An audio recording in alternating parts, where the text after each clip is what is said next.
Buenos días, hoy les voy a hablar acerca del contrato de obra pública. De acuerdo al artículo 32 de la Ley 80 del 93, al hablar de un contrato de obra pública es aquel que celebran las entidades estatales para la construcción, para el mantenimiento, para la instalación y pues en general para la realización de cualquier otro trabajo material que sea sobre bienes inmuebles. Dentro de su marco normativo encontramos varias normas, empezando por la Ley 80 del 93, que es el Estatuto de Contratación, la Ley 1150 del 2007, que esta ley establece las medidas para la eficiencia y la transparencia. También encontramos la Ley 1474 del 2011, ley que dicta ciertas normas que están orientadas a fortalecer los mecanismos de prevención, de investigación y de sanción, pues de ciertos actos de corrupción y la efectividad y control de la gestión pública. Y finalmente la Ley 1682 del 2013, en la que se establecen medidas y disposiciones para los proyectos de infraestructura. Se debe tener en cuenta que en este tipo de contrato existen ciertas modalidades de contratación, en las que tenemos la licitación pública, que viene siendo pues la que aplica por regla general para los contratos de obra pública, pero también se puede utilizar la selección abreviada, que esta aplica cuando el valor de la obra está en el rango de menor cuantía de la entidad estatal y cuando pues se trate de servicios para la defensa y para la seguridad nacional. También está la contratación directa,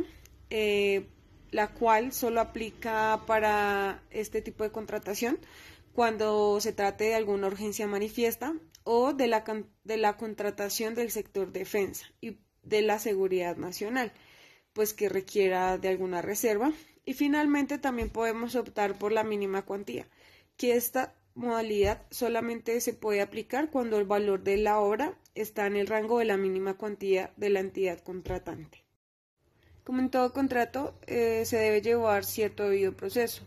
En los contratos de obra pública, en este caso, pues se tienen que haber agotado ciertas fases de planeación y de ejecución, empezando con que las entidades estatales deben identificar la necesidad y deben incluirla en el plan anual de adquisiciones. También tienen que haber elaborado como un análisis que sea necesario para ver la viabilidad del proyecto en cuanto a los estudios de ingeniería. Los aspectos presupuestales deben incluir también el impacto económico y ambiental, los permisos, las autorizaciones, la licencia y un sinfín de cosas necesarias. Todo lo que sea referente pues a la contratación de obra pública se debe tener en cuenta que la entidad lo realiza cuando definitivamente ve que esa obra que está planteando sea viable. Asimismo, se tiene que tener en cuenta que la entidad estatal debe realizar un estudio para que de esta manera se puedan definir los requisitos habilitantes. Pero si nosotros nos preguntamos por qué la entidad debe hacer un análisis del sector, pues debemos tener claridad que porque a través de esto la entidad puede conocer los indicadores de capacidad financiera y organizacional de los proveedores de bienes y servicios pues relacionados con la obra pública que se vaya a tratar. También de esta manera se puede obtener información para el análisis de los riesgos, como por ejemplo los aspectos geológicos, los costos de la operación y mantenimiento, que sean de pronto mayores a los que ya se han proyectado, los cambios regulatorios o los cambios tributarios que puedan afectar la obra, la gestión predial, las licencias y un sinfín de cosas. Luego de esto, la entidad tiene que hacer unos pliegos de condiciones y minutas del contrato de obra pública, en donde normalmente pues establecen ciertos pliegos y ciertos como formatos de minutas del contrato, en donde pues las entidades estatales pueden adicionar cláusulas y ciertas condiciones y pues adaptarlos al objeto particular del contrato que vayan a desarrollar. Se debe tener en cuenta que cuando hablamos del valor y la forma de pago en este tipo de contratos, se puede realizar de varias formas. Por ejemplo, se puede hacer por precio global, que esto significa que se hace cuando el contratista obtiene como remuneración una suma fija y el único responsable de ello sería él, como por ejemplo tendría que asumir los costos directos e indirectos. Pero también hay un tipo de valor y forma de pago que se llama llave en mano, en donde el contratista pues se compromete a realizar todas las labores de la obra y acá el precio opera como cierta remuneración a las gestiones que adelanta el contratista.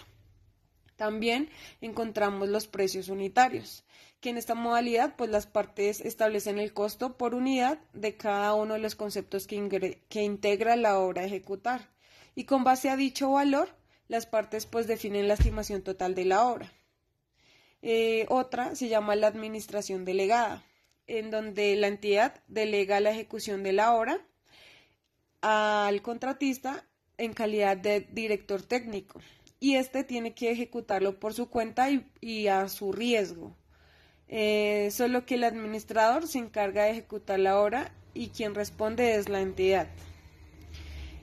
También encontramos un tipo que se llama reembolso de gastos, en donde el contratista asume los gastos de ejecución del contrato y la entidad de forma periódica reembolsa dichos gastos y debe reconocer al contratista los honorarios que se hayan pactado para su gestión.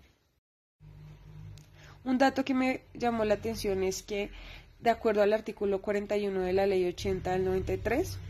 para que la entidad pueda iniciar la ejecución de este tipo de contratos, debe con anterioridad ya haber efectuado el registro presupuestal. También debe haber aprobado las garantías del contrato, tiene que haber verificado el pago de las obligaciones del contratista en materia de seguridad y cuestiones parafiscales, y pues también tiene que haber verificado que el interventor o el supervisor tengan la capacidad pues para iniciar su gestión. En este tipo de contratos es importante no olvidar que toda la instrucción que se le dé a los contratistas